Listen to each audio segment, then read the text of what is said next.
ਮੇਰੇ ਪਤੀ ਦੀ ਮੌਤ ਤੋਂ ਬਾਅਦ ਮੇਰਾ ਸਹੁਰਾ ਮੇਰੇ 'ਤੇ ਬਹੁਤ ਮਿਹਰਬਾਨ ਹੋ ਗਿਆ। ਜਦੋਂ ਵੀ ਬਾਹਰ ਜਾਂਦੇ ਤਾਂ ਮੇਰੇ ਲਈ ਕੁਝ ਨਾ ਕੁਝ ਚੀਜ਼ ਜ਼ਰੂਰ ਲੈ ਕੇ ਆਉਂਦੇ ਅਤੇ ਮੇਰੀ ਸੱਸ ਤੋਂ ਛੁਪ ਕੇ ਮੈਨੂੰ ਦਿੰਦੇ। ਹਰ ਵਕਤ ਮੇਰੇ ਅੱਗੇ ਪਿੱਛੇ ਘੁੰਮਦੇ ਰਹਿੰਦੇ। ਮੈਨੂੰ ਬੜਾ ਅਜੀਬ ਲੱਗਦਾ ਸੀ ਕਿਉਂਕਿ ਉਹ ਪਹਿਲਾਂ ਤੋਂ ਅਜਿਹੇ ਨਹੀਂ ਸੀ। ਆਪਣੇ ਕੰਮ ਨਾਲ ਕੰਮ ਰੱਖਦੇ ਸੀ। ਇੱਕ ਦਿਨ ਸੱਸ ਨੂੰ ਸ਼ੱਕ ਹੋ ਗਿਆ। ਉਸਨੇ ਮੇਰੇ 'ਤੇ ਇਲਜ਼ਾਮ ਲਗਾ ਦਿੱਤਾ ਕਿ ਮੇਰਾ ਸਹੁਰੇ ਨਾਲ ਗਲਤ ਰਿਸ਼ਤਾ ਹੈ। ਫਿਰ ਉਸੇ ਰਾਤ ਘੜੀਸ ਕੇ ਮੈਨੂੰ ਸਹੁਰੇ ਦੇ ਕਮਰੇ ਵਿੱਚ ਲੈ ਗਈ। ਫਿਰ ਜੋ ਉਸਨੇ ਮੇਰੇ ਨਾਲ ਕੀਤਾ, ਮੇਰੀ ਤਾਂ ਜਾਨ ਹੀ ਨਿਕਲ ਗਈ ਕਿਉਂਕਿ ਮੇਰਾ ਨਾਮ ਸੁਮਨ ਹੈ, ਮੇਰੀ ਉਮਰ 28 ਸਾਲ ਹੈ। ਮੈਂ ਆਪਣੇ ਘਰਦਿਆਂ ਦੀ ਬਹੁਤ ਲਾਡਲੀ ਸੀ। ਅਸੀਂ 2 ਭੈਣਾਂ ਤੇ 1 ਭਰਾ ਸੀ। ਮੈਂ ਕਿਸੇ ਮੁੰਡੇ ਨੂੰ ਪਿਆਰ ਕਰਦੀ ਸੀ। ਉਸ ਦਾ ਨਾਮ ਰੋਹਿਤ ਸੀ।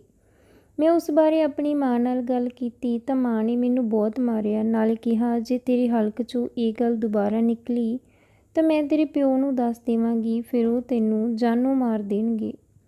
ਮਾਂ ਨੇ ਮੇਰਾ ਫੋਨ ਵੀ ਫੜ ਲਿਆ। ਹੁਣ ਮੇਰੇ ਕੋਲ ਰੋਹਿਤ ਨਾਲ ਗੱਲ ਕਰਨ ਦਾ ਕੋਈ ਤਰੀਕਾ ਨਹੀਂ ਸੀ।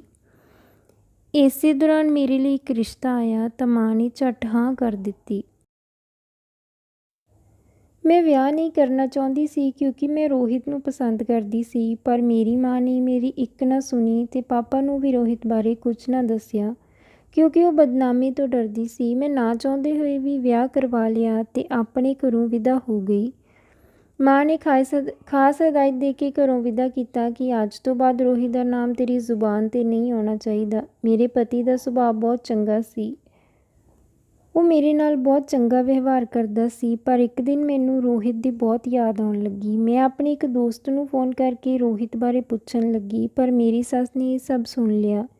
ਉਹ ਮੈਨੂੰ ਕਹਿਣ ਲੱਗੀ ਕਿ ਅੱਛਾ, ਵਿਆਹ ਤੋਂ ਪਹਿਲਾਂ ਤੇਰਾ ਕਿਸੇ ਨਾਲ ਚੱਕਰ ਸੀ ਤਾਂ ਹੀ ਗੁੰਮ-ਸੁੰਮ ਰਹਿੰਦੀ ਹੈ। ਇਹ ਸੁਣ ਕੇ ਮੇਰੇ ਪੈਰਾਂ ਥੱਲਿਓਂ ਜ਼ਮੀਨ ਖਿਸਕ ਗਈ। ਮੇਰੀ ਸੱਸ ਕਹਿਣ ਲੱਗੀ ਕਿ ਮੇਰੇ ਬੇਟੇ ਨੂੰ ਆ ਜਾਣ ਦੇ, ਅੱਜ ਹੀ ਤੈਨੂੰ ਘਰੋਂ ਕਢਵਾਉਂਦੀ ਹਾਂ। ਮੈਂ ਚਰਿੱਤਰਹੀਣ ਕੁੜੀ ਨੂੰ ਆਪਣੀ ਘਰ ਦੀ ਨੂੰਹ ਬਣਾ ਕੇ ਨਹੀਂ ਰੱਖ ਸਕਦੀ। ਮੈਂ ਆਪਣੀ ਸੱਸ ਨੂੰ ਕਿਹਾ ਕਿ ਤੁਹਾਡੇ ਕੋਲ ਕੀ ਸਬੂਤ ਹੈ? ਮੈਂ ਤਾਂ ਕਹਿ ਦੇਵਾਂਗੀ ਕਿ ਤੁਸੀਂ ਮੇਰੇ ਖਿਲਾਫ ਗੱਲਾਂ ਬਣਾ ਰਹੇ ਹੋ। ਮੇਰੀ ਸੱਸ ਇਹ ਸੁਣ ਕੇ ਹੈਰਾਨ ਰਹਿ ਗਈ। ਉਹ ਕਹਿਣ ਲੱਗੀ ਕਿ ਜੇ ਤੇਰੇ ਕਰਕੇ ਮੇਰੇ ਬੇਟੇ ਦੀ ਜ਼ਿੰਦਗੀ ਜਾਂ ਸਾਡੇ ਘਰ ਦੀ ਇੱਜ਼ਤ ਖਰਾਬ ਹੋਈ ਤਾਂ ਤੇਰੇ ਟੁਕੜੇ ਕਰ ਦੇਵਾਂਗੀ। ਮੈਂ ਸੱਸ ਦੀ ਗੱਲ ਸੁਣ ਕੇ ਡਰ ਗਈ। ਮੈਂ ਹੱਥ ਜੋੜ ਕੇ ਸੱਸ ਨੂੰ ਕਿਹਾ, ਮੈਨੂੰ ਮਾਫ਼ ਕਰ ਦਿਓ, ਤੁਸੀਂ ਜਿਵੇਂ ਕਹੋਗੇ ਮੈਂ ਕਰਾਂਗੀ। ਉਹ ਕਹਿਣ ਲੱਗੀ ਕਿ ਤੈਨੂੰ ਮੇਰੀ ਹਰ ਗੱਲ ਮੰਨਣੀ ਪਵੇਗੀ, ਨਹੀਂ ਤਾਂ ਮੈਂ ਇਹ ਸਭ ਆਪਣੇ ਬੇਟੇ ਨੂੰ ਦੱਸ ਦੇਵਾਂਗੀ। ਵੈਸੇ ਤਾਂ ਮੇਰਾ ਬੇਟਾ ਬਹੁਤ ਚੰਗਾ ਇਨਸਾਨ ਹੈ, ਪਰ ਉਹ ਝੂਠ ਤੇ ਧੋਖਾ ਬਰਦਾਸ਼ਤ ਨਹੀਂ ਕਰਦਾ।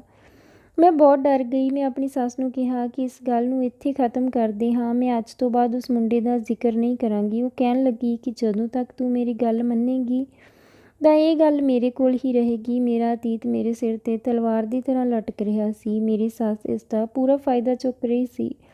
ਅਗਲੇ ਦਿਨ ਮੈਨੂੰ ਕਹਿਣ ਲੱਗੀ ਕਿ ਮੇਰਾ ਭਰਾ ਆਪਣੇ ਦੋਸਤਾਂ ਨਾਲ ਘਰ ਆ ਰਿਹਾ ਹੈ, ਇਸ ਲਈ ਉਹਨਾਂ ਦਾ ਖਾਣਾ ਤੂੰ ਬਣਾ ਦੇਵੀਂ। ਮੈਂ 7 ਜਣਿਆਂ ਦਾ ਖਾਣਾ ਬਹੁਤ ਮੁਸ਼ਕਿਲ ਨਾਲ ਬਣਾਇਆ। ਮੈਂ ਪੂਰੀ ਤਰ੍ਹਾਂ ਥੱਕ ਚੁੱਕੀ ਸੀ। ਮੈਨੂੰ ਥੋੜ੍ਹਾ ਬੁਖਾਰ ਹੋ ਗਿਆ ਸੀ। ਸ਼ਾਮ ਨੂੰ ਪਤੀ ਨੇ ਆ ਕੇ ਕਿਹਾ ਕਿ ਕੀ ਹੋ ਗਿਆ? ਸਵੇਰੇ ਤਾਂ ਬਿਲਕੁਲ ਠੀਕ ਸੀ, ਪਰ ਮੈਂ ਉਸਨੂੰ ਕੀ ਦੱਸਦੀ ਕਿ ਕੌਣ ਆਇਆ ਸੀ, ਕਿਉਂਕਿ ਸੱਸ ਨੇ ਦੱਸਣ ਤੋਂ ਮਨਾ ਕੀਤਾ ਸੀ। ਮੈਂ ਪਤੀ ਨੂੰ ਕਿਹਾ ਕਿ ਬਸ ਕੰਮ ਕਰਕੇ ਥਕਾਵਟ ਹੋ ਗਈ। ਉਹ ਕਹਿਣ ਲੱਗੇ ਕਿ ਕੰਮ ਘੱਟ ਕਰ ਲਿਆ ਕਰ, ਥੋੜ੍ਹਾ ਸਮਾਂ ਮੇਰੇ ਲਈ ਵੀ ਬਚਾ ਲਿਆ ਕਰ। ਥੋੜ੍ਹੀ ਦੇਰ ਬਾਅਦ ਮੈਂ ਸੌਂ ਗਈ, ਪਰ ਮੇਰੀ ਜ਼ਿੰਦਗੀ ਵਿੱਚ ਸਕੂਨ ਨਾ ਬਚਿਆ। ਹੁਣ ਮੇਰੀ ਸੱਸ ਮੈਥੋਂ ਬਹੁਤ ਕੰਮ ਕਰਵਾਉਂਦੀ ਤੇ ਮੈਂ ਮਨਾ ਵੀ ਨਾ ਕਰ ਪਾਉਂਦੀ। ਫਿਰ ਇੱਕ ਦਿਨ ਮੇਰੀ ਸੱਸ ਕਹਿਣ ਲੱਗੀ ਕਿ ਤੂੰ ਆਪਣੇ ਪਤੀ ਤੋਂ ਪੈਸੇ ਮੰਗ ਤੇ ਫਿਰ ਮੈਨੂੰ ਦੇ ਦੇਵੀਂ, ਪਰ ਮੈਂ ਕਿਹਾ ਕਿ ਮੈਂ ਤਾਂ ਕਦੇ ਉਸ ਤੋਂ ਪੈਸੇ ਨਹੀਂ ਮੰਗੇ, ਮੈਂ ਕੀ ਬਹਾਨਾ ਬਣਾਵਾਂਗੀ। ਮੇਰੀ ਸੱਸ ਕਹਿਣ ਲੱਗੀ ਕਿ ਇਹ ਤੇਰਾ ਮਸਲਾ ਹੈ, ਤੂੰ ਸੋਚ, ਮੈਨੂੰ ਤਾਂ ਬਸ ਪੈਸੇ ਚਾਹੀਦੇ ਹਨ। ਮੈਂ ਸੋਚਿਆ ਕਿ ਇੱਕ ਝੂਠ ਛੁਪਾਉਣ ਲਈ 1000 ਝੂਠ ਬੋਲਣੇ ਪੈਣਗੇ, ਕਿਉਂ ਨਾ ਮੈਂ ਪੈਸੇ ਚੋਰੀ ਕਰ ਲਵਾਂ। ਜੇ ਪਤੀ ਨੇ ਪੁੱਛਿਆ ਤਾਂ ਕਹਿ ਦੇਵਾਂਗੀ ਕਿ ਮੈਨੂੰ ਕੀ ਪਤਾ, ਤੁਸੀਂ ਕਿਤੇ ਗਵਾ ਦਿੱਤੇ ਹੋਣਗੇ।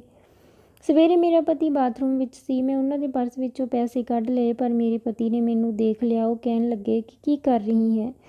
ਮੈਂ ਤਾਂ ਪੂਰੀ ਤਰ੍ਹਾਂ ਘਬਰਾ ਗਈ। ਮੈਂ ਕਿਹਾ, ਮੈਨੂੰ ਕੁਝ ਪੈਸਿਆਂ ਦੀ ਜ਼ਰੂਰਤ ਸੀ, ਮੈਂ ਸ਼ਾਪਿੰਗ ਕਰਨੀ ਹੈ। ਉਹ ਕਹਿਣ ਲੱਗਾ, ਜੇ ਪੈਸੇ ਚਾਹੀਦੇ ਸਨ ਤਾਂ ਮੈਥੋਂ ਮੰਗ ਲੈਂਦੀ, ਇਸ ਤਰ੍ਹਾਂ ਚੋਰੀ ਕਰਨ ਦੀ ਕੀ ਜ਼ਰੂਰਤ ਸੀ? ਮੈਂ ਬਹੁਤ ਸ਼ਰਮਿੰਦਾ ਹੋਈ। ਦਿਲ ਕਰ ਰਿਹਾ ਸੀ ਕਿ ਧਰਤੀ ਫਟ ਜਾਵੇ ਤੇ ਮੈਂ ਇਸ ਅੰਦਰ ਧੱਸ ਜਾਵਾਂ। ਖੈਰ, ਮੈਂ ਪੈਸੇ ਸੱਸ ਨੂੰ ਦੇ ਦਿੱਤੇ। ਉਹ ਮੈਥੋਂ ਇਸ ਤਰ੍ਹਾਂ ਦੇ ਕਈ ਕੰਮ ਕਰਵਾਉਂਦੀ। ਕਦੇ ਉਸਦਾ ਭਰਾ ਆ ਜਾਂਦਾ, ਉਸਦੀ ਸੇਵਾ ਕਰਵਾਉਂਦੀ। ਉਹ ਬਹੁਤ ਅਜੀਬ ਆਦਮੀ ਸੀ। ਮੈਂ ਹੁਣ ਪਤੀ ਨੂੰ ਝੂਠ ਬੋਲ ਬੋਲ ਕੇ ਥੱਕ ਚੁੱਕੀ ਸੀ। ਮੇਰੀ ਸੱਸ ਨੂੰ ਮੇਰੇ 'ਤੇ ਜ਼ਰਾ ਵੀ ਤਰਸ ਨਾ ਆਉਂਦਾ। ਮੈਂ ਉਸਨੂੰ ਕਹਿ ਦਿੱਤਾ ਕਿ ਮੈਂ ਹੁਣ ਕੋਈ ਗੱਲ ਨਹੀਂ ਮੰਨਾਂਗੀ। ਉਹ ਕਹਿਣ ਲੱਗੀ ਕਿ ਮੈਂ ਆਪਣੇ ਬੇਟੇ ਨੂੰ ਸਭ ਦੱਸ ਦੇਵਾਂਗੀ, ਉਸ ਤੋਂ ਬਾਅਦ ਜੋ ਹੋਵੇਗਾ ਉਸਦੀ ਜ਼ਿੰਮੇਵਾਰ ਤੂੰ ਹੋਵੇਂਗੀ। ਪਰ ਰੱਬ ਨੂੰ ਕੁਝ ਹੋਰ ਹੀ ਮਨਜ਼ੂਰ ਸੀ। ਮੇਰੇ ਪਤੀ ਦੀ ਕੰਮ ਤੋਂ ਵਾਪਸ ਆਉਂਦੇ ਹੋਏ ਇੱਕ ਭਿਆਨਕ ਐਕਸੀਡੈਂਟ ਵਿੱਚ ਮੌਤ ਹੋ ਗਈ। ਮੇਰੀ ਤਾਂ ਦੁਨੀਆ ਹੀ ਉੱਜੜ ਗਈ। ਪਤੀ ਦੀ ਮੌਤ ਨੂੰ 1 ਮਹੀਨਾ ਹੋ ਗਿਆ ਸੀ। ਮੇਰਾ ਸਹੁਰਾ ਜੋ ਹਮੇਸ਼ਾ ਆਪਣੇ ਕੰਮ ਵਿੱਚ ਵਿਅਸਤ ਰਹਿੰਦਾ ਸੀ, ਹੁਣ ਹਰ ਸਮੇਂ ਮੇਰੀ ਦੇਖਭਾਲ ਵਿੱਚ ਲੱਗਿਆ ਰਹਿੰਦਾ ਸੀ। ਉਹ ਰੋਜ਼ ਮੇਰੇ ਲਈ ਕੁਝ ਨਾ ਕੁਝ ਖਾਣ ਨੂੰ ਲੈ ਕੇ ਆਉਂਦੇ, ਮੈਨੂੰ ਤਸੱਲੀ ਦਿੰਦੇ ਰਹਿੰਦੇ, ਪਰ ਸੱਸ ਤੋਂ ਛੁਪ ਕੇ। ਉਹ ਮੇਰਾ ਦੁੱਖ ਘੱਟ ਕਰਨ ਦੀ ਕੋਸ਼ਿਸ਼ ਵਿੱਚ ਲੱਗੇ ਰਹਿੰਦੇ। ਫਿਰ ਇੱਕ ਦਿਨ ਉਹ ਮੇਰੇ ਲਈ ਫਰੂਟ ਲੈ ਕੇ ਆਏ ਤਾਂ ਮੇਰੀ ਸੱਸ ਨੇ ਉਹਨਾਂ ਨੂੰ ਦੇਖ ਲਿਆ, ਬਸ ਫੇਰ ਤਾਂ ਇਲਜ਼ਾਮ ਲਗਾ ਦਿੱਤਾ। ਉਹ ਆਪਣੇ ਕਮਰੇ ਵਿੱਚ ਚਲੇ ਗਏ। ਫਿਰ ਮੇਰੀ ਸੱਸ ਮੈਨੂੰ ਖਿੱਚ ਕੇ ਉੱਥੇ ਲੈ ਗਈ ਕਿ ਕਦੋਂ ਤੱਕ ਛੁਪ ਕੇ ਇਹ ਸਭ ਕਰੋਗੇ। ਮੇਰਾ ਸਹੁਰਾ ਬਹੁਤ ਸ਼ਰੀਫ ਆਦਮੀ ਸੀ। ਉਹ ਮੈਨੂੰ ਆਪਣੀ ਬੇਟੀ ਸਮਝਦਾ ਸੀ। ਮੇਰੀਆਂ ਅੱਖਾਂ ਵਿੱਚ ਹੰਝੂ ਆ ਗਏ। ਮੇਰੇ ਸਹੁਰੇ ਦੀਆਂ ਅੱਖਾਂ ਵੀ ਨਮ ਹੋ ਗਈਆਂ। ਉਹ ਉੱਠ ਕੇ ਘਰੋਂ ਬਾਹਰ ਚਲੇ ਗਏ, ਫਿਰ ਵਾਪਸ ਨਾ ਆਏ। 4 ਦਿਨ ਬੀਤ ਗਏ ਸਨ, ਪਰ ਮੇਰੀ ਸੱਸ ਨੂੰ ਉਹਨਾਂ ਦੀ ਕੋਈ ਫਿਕਰ ਨਹੀਂ ਸੀ। ਮੇਰੀ ਸੱਸ ਮੈਨੂੰ ਜ਼ਹਿਰ ਵਰਗੀ ਲੱਗ ਰਹੀ ਸੀ, ਜਿਸਨੇ ਇੰਨਾ ਘਟੀਆ ਇਲਜ਼ਾਮ ਲਗਾਇਆ ਸੀ। ਹੁਣ ਉਹ ਮੈਨੂੰ ਨੌਕਰਾਣੀ ਸਮਝਣ ਲੱਗੀ ਸੀ। ਮੇਰੇ ਕੋਲ ਉਸਦੀ ਗੱਲ ਮੰਨਣ ਤੋਂ ਬਿਨਾਂ ਹੋਰ ਕੋਈ ਚਾਰਾ ਵੀ ਨਹੀਂ ਸੀ। ਮੈਂ ਸਭ ਕੁਝ ਰੱਬ 'ਤੇ ਛੱਡ ਦਿੱਤਾ। ਇੱਕ ਦਿਨ ਮੇਰੀ ਸੱਸ ਦਾ ਭਰਾ ਮੇਰੇ ਕਮਰੇ ਵਿੱਚ ਆ ਗਿਆ। ਮੈਂ ਕਿਸੇ ਤਰ੍ਹਾਂ ਆਪਣੇ ਆਪ ਨੂੰ ਉਸ ਤੋਂ ਬਚਾਇਆ। ਮੈਂ ਇਹ ਗੱਲ ਸੱਸ ਨੂੰ ਦੱਸਣ ਲਈ ਉਸਦੇ ਕਮਰੇ ਵੱਲ ਗਈ ਤਾਂ ਫੋਨ 'ਤੇ ਕਿਸੇ ਨਾਲ ਬਹਿਸ ਕਰ ਰਹੀ ਸੀ, ਜਿਵੇਂ ਕਿਸੇ ਤੋਂ ਪੈਸੇ ਮੰਗ ਰਹੀ ਹੋਵੇ। ਮੈਂ ਵਾਪਸ ਕਮਰੇ ਵਿੱਚ ਆ ਗਈ ਅਤੇ ਆਪਣਾ ਕਮਰਾ ਬੰਦ ਕਰ ਲਿਆ। ਮੈਂ ਆਪਣਾ ਦੁੱਖ ਕਿਸ ਨਾਲ ਸਾਂਝਾ ਕਰਦੀ, ਕਿਉਂਕਿ ਮੇਰੀ ਮਾਂ ਨੇ ਵੀ ਪਤੀ ਦੀ ਮੌਤ ਤੋਂ ਬਾਅਦ ਮੇਰੀ ਕੋਈ ਖਬਰ ਨਹੀਂ ਲਈ ਸੀ। ਬਸ ਸੰਸਕਾਰ ਤੱਕ ਰੁਕੇ ਸਨ। ਜਦੋਂ ਮੇਰੀ ਸੱਸ ਦਾ ਭਰਾ ਵਾਪਸ ਆ ਗਿਆ ਤਾਂ ਮੈਂ ਕਮਰੇ ਵਿੱਚੋਂ ਬਾਹਰ ਆ ਗਈ। ਕਿਸੇ ਨੇ ਦਰਵਾਜ਼ਾ ਖੜਕਾਇਆ। ਮੈਂ ਡਰ ਗਈ ਕਿ ਕਿਤੇ ਮੇਰੀ ਸੱਸ ਦਾ ਭਰਾ ਵਾਪਸ ਤਾਂ ਨਹੀਂ ਆ ਗਿਆ, ਪਰ ਜਦੋਂ ਮੇਰੀ ਸੱਸ ਨੇ ਦਰਵਾਜ਼ਾ ਖੋਲ੍ਹਿਆ ਤਾਂ ਮੈਂ ਹੈਰਾਨ ਰਹਿ ਗਈ, ਕਿਉਂਕਿ ਇਹ ਤਾਂ ਰੋਹਿਤ ਸੀ। ਉਸ ਨਾਲ ਮੇਰਾ ਸਹੁਰਾ ਵੀ ਸੀ। ਫਿਰ ਰੋਹਿਤ ਨੇ ਜੋ ਮੈਨੂੰ ਦੱਸਿਆ, ਉਹ ਸੁਣ ਕੇ ਮੇਰੇ ਪੈਰਾਂ ਥੱਲਿਓਂ ਜ਼ਮੀਨ ਖਿਸਕ ਗਈ, ਕਿਉਂਕਿ ਮੇਰੀ ਸੱਸ ਰੋਹਿਤ ਨੂੰ ਬਲੈਕਮੇਲ ਕਰਕੇ ਉਸ ਤੋਂ ਪੈਸੇ ਲੈ ਰਹੀ ਸੀ। ਰੋਹਿਤ ਨਹੀਂ ਚਾਹੁੰਦਾ ਸੀ ਕਿ ਮੇਰੀ ਬਦਨਾਮੀ ਹੋਵੇ, ਇਸ ਲਈ ਉਹ ਮੇਰੀ ਸੱਸ ਦੀ ਗੱਲ ਮੰਨ ਰਿਹਾ ਸੀ। ਜਦੋਂ ਮੇਰੇ ਸਹੁਰੇ ਨੂੰ ਇਸ ਗੱਲ ਦੀ ਖਬਰ ਹੋਈ ਤਾਂ ਉਹਨਾਂ ਨੇ ਰੋਹਿਤ ਨੂੰ ਲੱਭਣਾ ਸ਼ੁਰੂ ਕਰ ਦਿੱਤਾ। ਫਿਰ ਉਸ ਨੂੰ ਮਿਲ ਕੇ ਸਾਰੀ ਸੱਚਾਈ ਦੱਸ ਦਿੱਤੀ ਅਤੇ ਆਪਣੇ ਨਾਲ ਘਰ ਲੈ ਆਏ। ਹੁਣ ਰੋਹਿਤ ਮੈਨੂੰ ਅਪਣਾਉਣਾ ਚਾਹੁੰਦਾ ਸੀ, ਕਿਉਂਕਿ ਉਸਨੇ ਹਜੇ ਤੱਕ ਵਿਆਹ ਨਹੀਂ ਕਰਵਾਇਆ ਸੀ। ਮੇਰੇ ਸਹੁਰੇ ਨੂੰ ਇਸ ਤੋਂ ਕੋਈ ਇਤਰਾਜ਼ ਨਹੀਂ ਸੀ। ਮੇਰੀ ਸੱਸ ਇੱਕ ਲਾਲਚੀ ਔਰਤ ਸੀ। ਉਹ ਪੈਸੇ ਦੀ ਭੁੱਖੀ ਸੀ। ਮੈਂ ਵਿਆਹ ਕਰਕੇ ਰੋਹਿਤ ਨਾਲ ਚਲੀ ਗਈ। ਸ਼ਾਇਦ ਕਿਸਮਤ ਵਿੱਚ ਇਹੀ ਲਿਖਿਆ ਸੀ। ਮੇਰਾ ਸਹੁਰਾ ਵੀ ਮੇਰੀ ਸੱਸ ਤੋਂ ਅਲੱਗ ਸਾਡੇ ਘਰ ਨੇੜੇ ਹੀ ਰਹਿਣ ਲੱਗਿਆ ਸੀ। ਉਹਨਾਂ ਨੇ ਇੱਕ ਪਿਤਾ ਹੋਣ ਦਾ ਪੂਰਾ ਫਰਜ਼ ਨਿਭਾਇਆ ਸੀ। ਹੁਣ ਮੈਂ ਵੀ ਉਹਨਾਂ ਦੀ ਧੀ ਹੋਣ ਦਾ ਫਰਜ਼ ਨਿਭਾ ਰਹੀ ਸੀ। ਮੈਂ ਰੋਹਿਤ ਨਾਲ ਖੁਸ਼ ਸੀ, ਪਰ ਆਪਣੇ ਪਤੀ ਨੂੰ ਕਦੇ ਨਾ ਭੁੱਲ ਪਾਈ। ਮੇਰੀ ਸੱਸ ਨਾਲ ਮੇਰਾ ਕੋਈ ਰਿਸ਼ਤਾ ਨਹੀਂ ਸੀ। ਰੋਹਿਤ ਨਾਲ ਸਕੂਨ ਭਰੀ ਜ਼ਿੰਦਗੀ ਜਿਉ ਰਹੀ ਹਾਂ। ਤਾਂ ਦੋਸਤੋ, ਇਹ ਸੀ ਅੱਜ ਦੀ ਕਹਾਣੀ। ਉਮੀਦ ਕਰਦੇ ਹਾਂ ਤੁਹਾਨੂੰ ਪਸੰਦ ਆਈ ਹੋਵੇਗੀ। ਤਾਂ ਵੀਡੀਓ ਨੂੰ ਲਾਈਕ ਅਤੇ ਸ਼ੇਅਰ ਜ਼ਰੂਰ ਕਰ ਦਿਓ ਅਤੇ ਚੈਨਲ ਨੂੰ ਵੀ ਜ਼ਰੂਰ ਸਬਸਕ੍ਰਾਈਬ ਕਰਿਓ।